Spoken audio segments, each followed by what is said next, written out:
Hello students, this is Ashini from Cheenta.com. The students at Cheenta, they always come to us with a big dream. They want to do beautiful mathematical sciences, solve problems that are challenging and sometimes unsolved. To do these things effectively, one of the things that you have to do is to try and get into some of the really good universities all across the world. There are great places of learning in India. There are places of learning in US, in Canada, in UK, Europe, and other places.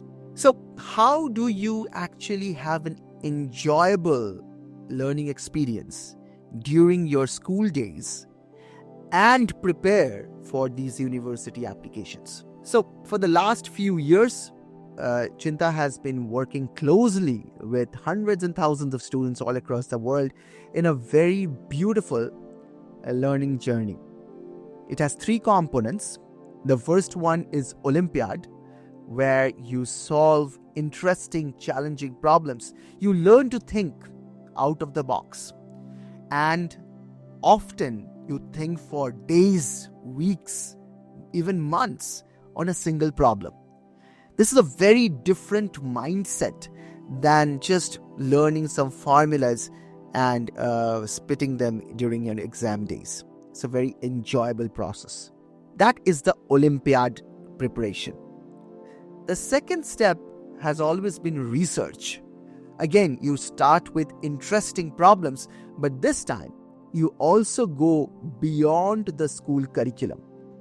If you have seen Cheenta research project examples, you know that students have worked on hyperbolic geometry. They have worked with machine learning, cryptography, quantum computing. They have worked with a plethora of different ideas which are well beyond school curriculum. Now, sometimes parents ask me, how can a school kid do all of these things? I've discussed it in other videos that there are always certain low-hanging fruits in every topic. What are low-hanging fruits? They are research questions that are relatively much easier to do, but no one really bothered to do it. Now, to do even those research questions, one needs to have a proper background which takes 2 to 3 months, 4 months, 5 months of preparation.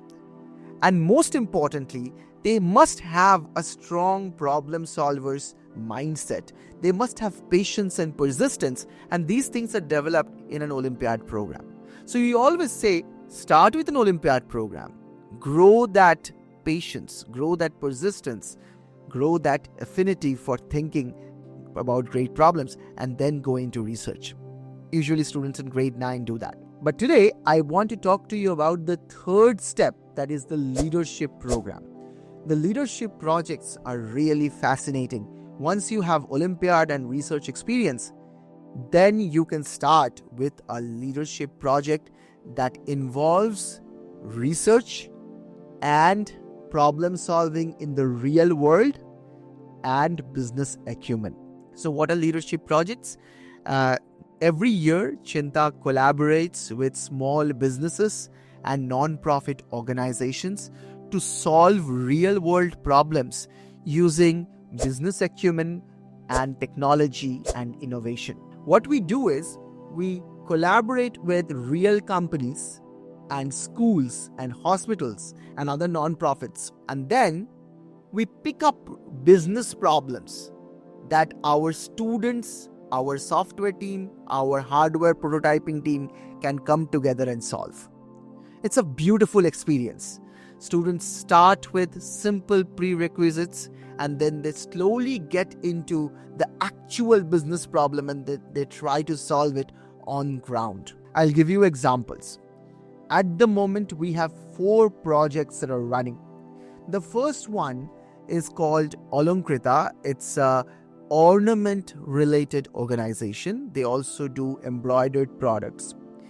We have started a journey with them about 6 months ago, and then we gradually improved the knowledge base of the organization, the designing, the prototyping of the products. We built a very small artisan hub, hired physically hired people who can improve the production lines. And in the last few months, the production and the revenue has indeed gone up. It's a great achievement for the students. They see the effect really coming on to ground. We have also built digital assets like websites, like media presence. We have researched about the product lines that took us to the statistics and analytics of aesthetics and other unbelievably interesting areas of knowledge. It is one product, one company, but there are many ways to solve problems that the company is facing. One of the problems that this company was facing was related to scaling. They really wanted to sell more products, and they really wanted to improve their revenue, and that's where we are working. Okay, the second organization that we are working with is the Lokeshwaranando Eye Hospital. It's a eye hospital that's located in the Purulia district of West Bengal, and they serve about 500,000 people every year in that remote region. Now, it's hard to get trained optometrists in those parts of India. So we are working with the eye hospital to build AI-driven or machine learning-driven diagnosis softwares. And these softwares, right now we are working with cataract in particular, how to detect cataract without the intervention of a skilled optometrist, just using a phone and images. We are working with machine learning models related to that.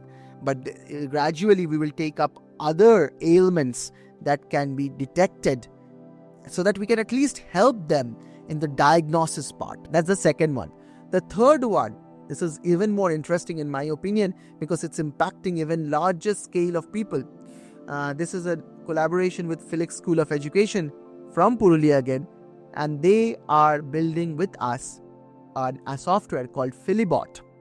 Now, Philibot introduces activity-based learning that is dictated by the new education policy of the Indian government. So, what the government wants the schools to do is to teach the students in the primary schools using activities, and instead of tests, it wants to track competencies in different areas. So we have to build new activities so that we can track new competencies. And secondly, we have to have enough software to actually do that tracking effectively. The Philibot software, our software team is working with the students and the faculty team and with the school to implement this software. And it's already being used in Ladakh, in Meghalaya, and in other places where the schools are starting to adopt them. At least 100 schools are already either on the process of adopting the software or have already adopted them. And the last one, the fourth one,